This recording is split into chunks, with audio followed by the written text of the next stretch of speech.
নমস্কার বন্ধুরা, আজ আমি নিয়ে চলে এসেছি আপনাদের সামনে তালের বড়ার রেসিপি। আমি তালটাকে একটা গোটা তাল আমি গুলিয়ে নিয়ে এর সাথে সুজি, চালের গুঁড়ি, গোবিন্দভোগ চালের গুঁড়ি দেবেন, খুব ভালো লাগে তাতে টেস্টটা এবং খুব মুচমুচে হয়। নারকেল কোড়া, অল্প কয়েকটা কাঁঠালি কলা, সেটা আপনি দিতেও পারেন নাও দিতে পারেন, তবে আমরা দিই, আর চিনি, সব মিলিয়ে আমি একটা মণ্ড তৈরি করে নিয়েছি। এইটা হচ্ছে তালের বড়ার মেইন উপকরণ। এবার এটাকে ভাজবো।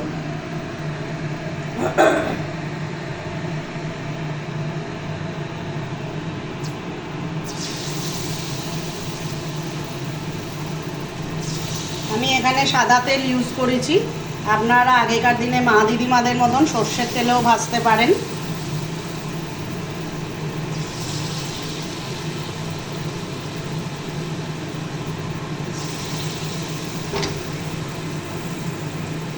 নুন মিষ্টি সব কিছু টেস্ট করে দেখে নিয়ে বড়ার উপকরণটা মাখবেন।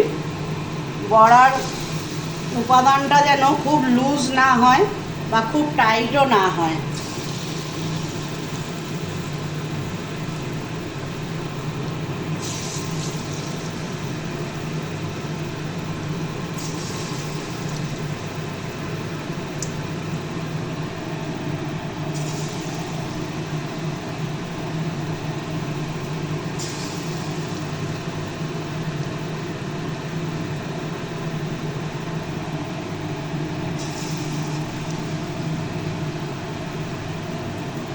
আমি তো এভাবেই বানাই,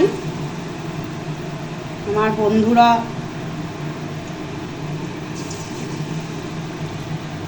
বলে খুব ভালো লাগে ওর বানানোই তালের বড়া। আপনারাও এভাবে বানিয়ে দেখবেন। আমি যা যা বললাম ওই সব উপকরণ দিয়ে মাখবেন, দেখবেন সত্যিই খুব ভালো হয়। অনেকে এর মধ্যে আটা যোগ করে, কিন্তু আমরা গোবিন্দভোগ চালের গুঁড়ি দিই, তাতে স্বাদ অনেক বেড়ে যায়।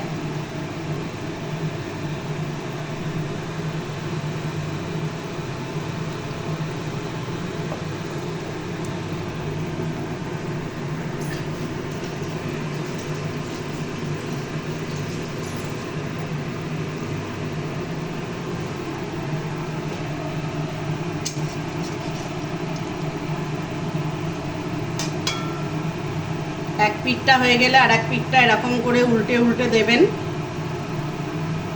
একদম লো ফ্লেমে রাখবেন, লাস্টের দিকে একটু বাড়িয়ে দিতে পারেন।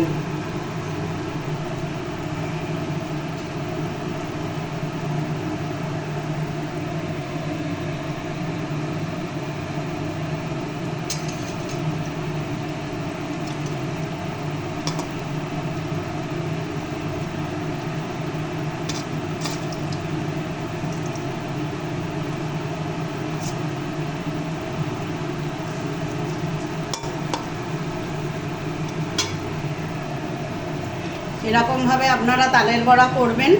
দেখুন আমি করেছি, বড়াগুলো আমার ভাজা হয়ে গেছে। এইভাবে আপনি তালের বড়া করবেন, আশা করি আপনাদের ভালো লাগবে। নমস্কার, আপনারা ভালো থাকবেন, আসছি।